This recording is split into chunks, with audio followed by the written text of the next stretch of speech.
എല്ലാ സുഹൃത്തുക്കൾക്കും എൻ്റെ യൂട്യൂബ് ചാനലിലേക്ക് സ്വാഗതം. ഇന്ന് ഞാൻ വന്നിരിക്കുന്നത് ഏറ്റവും പുതിയ അറിയിപ്പുമായിട്ടാണ്. ഡിപ്പാർട്ട്മെൻറ്റ് ഓഫ് സിവിൽ സപ്ലൈസ് പുറപ്പെടുവിപ്പിച്ച അറിയിപ്പ്.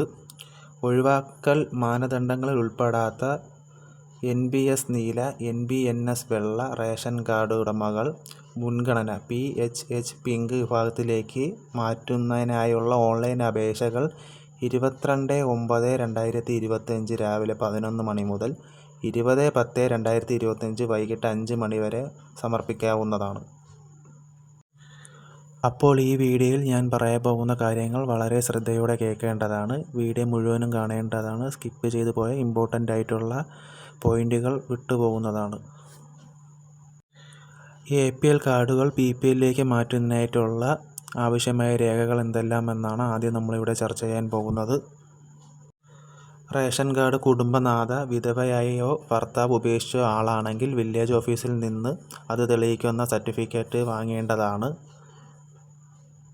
റേഷൻ കാർഡ് ഉടമയോ റേഷൻ കാർഡ് ഉൾപ്പെട്ട വ്യക്തികളിൽ ആർക്കെങ്കിലും വൈകല്യമോ അസുഖങ്ങളോ ഉണ്ടെങ്കിൽ അത് തെളിയിക്കുന്നതിനായിട്ടുള്ള മെഡിക്കൽ സർട്ടിഫിക്കറ്റ് വാങ്ങേണ്ടതാണ്. റേഷൻ കാർഡ് ഉടമയ്ക്കോ മറ്റംഗങ്ങൾക്കോ വീടോ വസ്തുവോ ഇല്ലെങ്കിൽ അത് അനുബന്ധമായ സർട്ടിഫിക്കറ്റ് പഞ്ചായത്തിൽ നിന്നും വില്ലേജിൽ നിന്നും വാങ്ങേണ്ടതാണ്.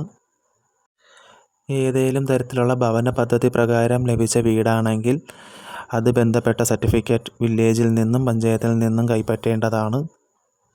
പട്ടികജാതി പട്ടികവർഗ വിഭാഗത്തിൽപ്പെട്ടവർ ജാതി സർട്ടിഫിക്കറ്റ് അപ്ലോഡ് ചെയ്യേണ്ടതുണ്ട്. അപ്പോൾ ജാതി സർട്ടിഫിക്കറ്റ് ആദ്യമേ അപേക്ഷിക്കുക. 3 വർഷത്തിനകത്തെടുത്ത ജാതി സർട്ടിഫിക്കറ്റ് ഉണ്ടെങ്കിൽ അത് സ്വീകരിക്കുന്നതാണ്.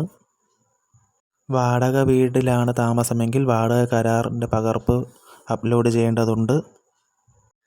BPL സാക്ഷ്യപത്രം പഞ്ചായത്ത് സെക്രട്ടറിയുടെ കയ്യിൽ നിന്നും ഓൺലൈൻ വഴി അപേക്ഷ കൊടുത്ത് നമുക്ക് കൈപ്പറ്റാവുന്നതാണ്. ഈ കാർഡ് കൺവെൻഷൻ ചെയ്യുന്നതിൽ ഏറ്റവും ഇമ്പോർട്ടൻ്റ് ആയിട്ടുള്ള ഒരു സർട്ടിഫിക്കറ്റാണത്. അപ്പോൾ എല്ലാവരും ആ സർട്ടിഫിക്കറ്റ് ഓൺലൈൻ വഴി KSMART വഴി ഓൺലൈൻ വഴിയോ അതല്ല അക്ഷയ കേന്ദ്രങ്ങൾ വഴിയോ സേവന കേന്ദ്രങ്ങൾ വഴിയോ എടുക്കേണ്ടതാണ്.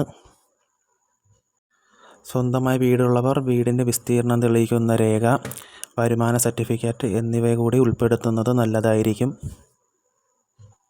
ഇത്രയും രേഖകളാണ് ഓൺലൈൻ വഴി അവരെ സമർപ്പിക്കുമ്പോൾ നമ്മുടെ കൈവശം ഉണ്ടായിരിക്കേണ്ടത്. ഡിപ്പാർട്ട്മെൻറ്റ് ഓഫ് സിവിൽ സപ്ലൈസ് മറ്റനവധി മാനദണ്ഡങ്ങൾ കാർഡ് കൺവെൻഷന് പറയുന്നുണ്ട്. 1000 സ്ക്വയർ ഫീറ്റിന് മുകളിൽ വീടുണ്ടായിരിക്കാൻ പാടുള്ളതല്ല. ഉപജീവന മാർഗമല്ലാത്ത അഥവാ ടാക്സി അല്ലാതെ 4 ചക്ര വാഹനം ഉണ്ടായിരിക്കാൻ പാടില്ല. സർക്കാർ, അർദ്ധ സർക്കാർ, കേന്ദ്ര സർക്കാർ എന്നീ ജോലിയുള്ളവർ റേഷൻ കാർഡിൽ ഉൾപ്പെട്ടിരിക്കാൻ പാടുള്ളതല്ല. ടാക്സ് പേയർ റേഷൻ കാർഡിൽ ഉണ്ടായിരിക്കാൻ പാടുള്ളതല്ല എന്നീ മാനദണ്ഡങ്ങൾ പാലിച്ചുകൊണ്ട് ഓൺലൈൻ വഴി അപേക്ഷ സമർപ്പിക്കാവുന്നതാണ്. ഇതുപോലത്തെ ഏറ്റവും പുതിയ അറിയിപ്പുകൾ ലഭിക്കുന്നതിന് എൻ്റെ ചാനൽ സബ്സ്ക്രൈബ് ചെയ്യുക, ബെൽ ഐക്കൺ കൂടെ അമർത്തുക.